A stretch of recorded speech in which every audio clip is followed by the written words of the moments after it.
गठबंधन अल्पाधिकार बाजार वह है जिसमें बाजार में कम फर्में होती हैं, जैसे हमें पता फ्यू फर्म्स होती हैं, और एक औपचारिक एक फॉर्मल जो एग्रीमेंट द्वारा सभी प्रतियोगिता से बचने का निर्णय लेती हैं। यानी जितनी भी 5, 7, 10 फर्में हैं वो आपसी कंपटीशन से बचने के लिए, ठीक है, एक समझौता कर लेती है अन्य फर्मों के साथ, जिसमें बाजार में गठबंधन कर लेती हैं और अपने लिए उत्पादन कोटा और बाजार कीमत निश्चित कर लेती हैं।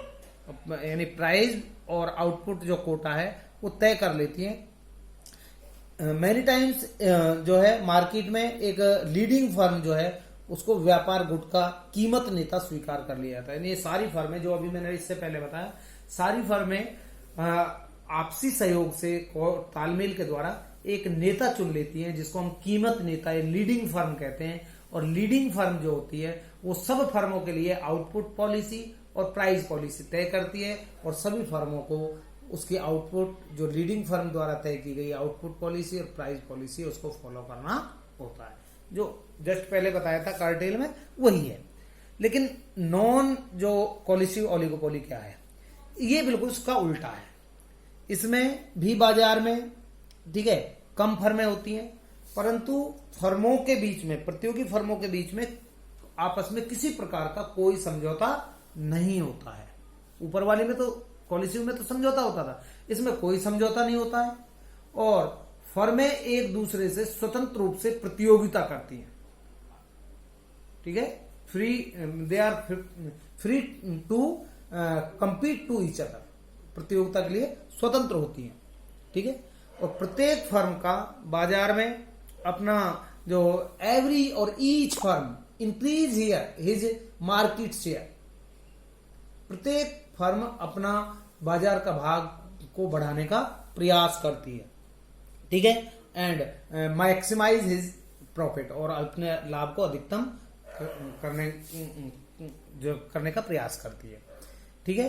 Because of there are few firms, क्योंकि कुछ ही फर्में होती हैं, so there is throat cut competition between firm, इसलिए फर्मों के बीच में गला काट प्रतियोगिता पाई जाती है। इधर क्लियर? तो ये आपका जो है ये कंसेप्ट हो गया। अब बात करते हैं बाजार के वर्गीकरण का आधार।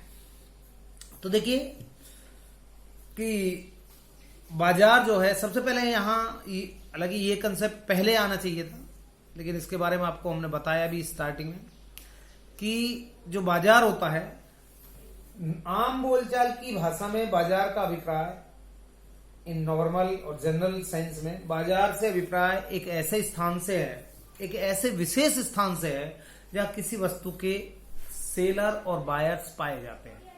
इन generally market is a specific place where buyers and sellers are available, and there is direct relation between buyers and seller, और क्रेता और विक्रेताओं के बीच में प्रत्यक्ष संबंध होता है, इसको बाजार कहते हैं। मान लीजिए आपसे कहें, जैसे पलवल में अपने मीनार गेट के पास मार्केट है, हम कहें कि भाई कहां जा रहे हो, बाजार जा रहे हो, तो बाजार का मतलब हम ये समझेंगे इस साइड जा रहे हैं। लेकिन अपने गली में कोई दुकान है और आप कहने लगे बाजार जा रहे हैं, तो उसका मतलब बाजार नहीं होगा, ठीक है ना। बट इन इकोनॉमिक्स, लेकिन इकोनॉमिक्स में market is not a specific place, बाजार कोई निश्चित स्थान नहीं है। It is market is a whole area, वो संपूर्ण क्षेत्र है where buyers and sellers are found, जहां क्रेता और विक्रेता पाए जाते हैं। There is no direct relation between buyers and sellers, they are communicate और meet to each other by different medium of communication like TV, like radio, like internet, like fax, like newspaper, like magazine, etc. So there is no need to direct relation between seller and buyer. Is that clear? यानी अर्थशास्त्र की भाषा में बाजार से अभिप्राय किसी विशेष स्थान से नहीं, बल्कि उस संपूर्ण क्षेत्र से है जहां किसी वस्तु के क्रेता और विक्रेता पाए जाते हैं। क्रेता और विक्रेताओं के बीच में आपस में प्रत्यक्ष संबंध होना कोई जरूरी नहीं है, वे एक दूसरे से रेडियो, टीवी, इंटरनेट आदि के माध्यम से संपर्क स्थापित कर सकते हैं। उदाहरण के लिए आप देखते होंगे Asian sky shop, tele brand इत्यादि की एड आती हैं टीवी पर, और उसमें आप नीचे नंबर भी चल रहे होते हैं, तो और आप कोई प्रोडक्ट के लिए ऑर्डर कर देते हैं और वहां से ऑर्डर जो है आपका डिलीवर्ड कर दिया जाता है। तो देखिए, आपने ना तो सेलर को देखा, ना प्रोड्यूसर को देखा, ना वो आपको जानते, ना आप उनको जानते, लेकिन फिर भी लेन देन हो जाता। तो इस प्रकार का बाजार जो है इकोनॉमिक्स में मार्केट कहलाता है। अब इसके बाद एक टॉपिक आता है बाजार के वर्गीकरण का आधार, कि बाजार जो है उसको बांटा गया है, भाई पूर्ण प्रतियोगिता, एकाधिकार और एकाधिकारी प्रतियोगिता, अल्पाधिकार। तो ये बांटा जो गया है, इसके क्या कारण है, इसके आधार क्या है? तो सबसे पहले देखिए क्रेता और विक्रेताओं की संख्या। सबसे पहला जो है क्रेता और विक्रेताओं की संख्या।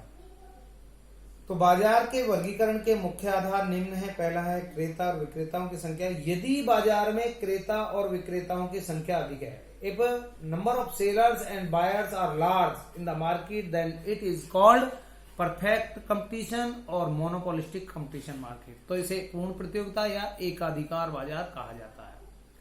if there are a single seller and large number of buyer, अगर एक विक्रेता है और अधिक क्रेता है, it is monopoly market।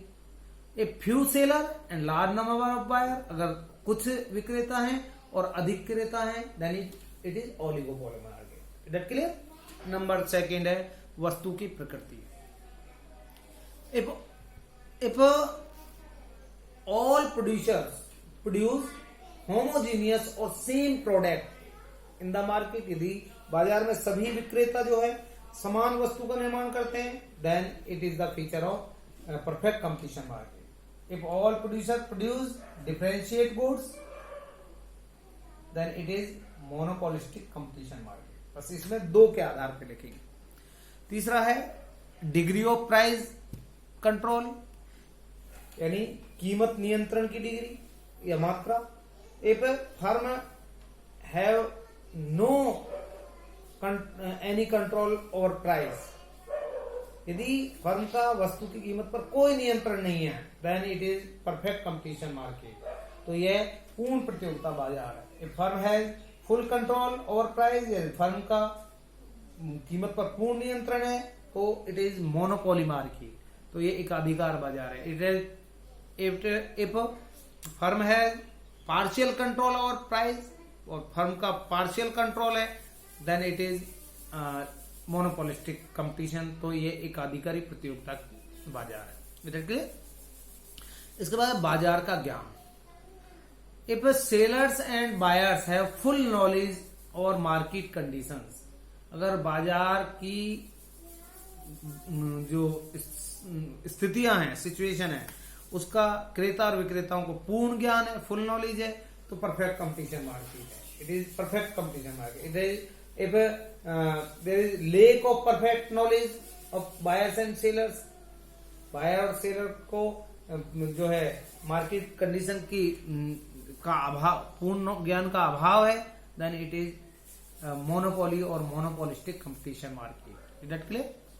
और लास्ट है जो है मोबिलिटी ऑफ फैक्टर्स, साधनों की गतिशीलता। If factors of production are perfect mobility, है परफेक्ट मोबिलिटी, यदि साधनों में पूर्ण गतिशीलता है, then it is perfect competition. And if lack of mobility in factors, अगर साधनों में पूर्ण गतिशीलता का अभाव है, then it is monopolistic competition and monopoly market. Is that clear?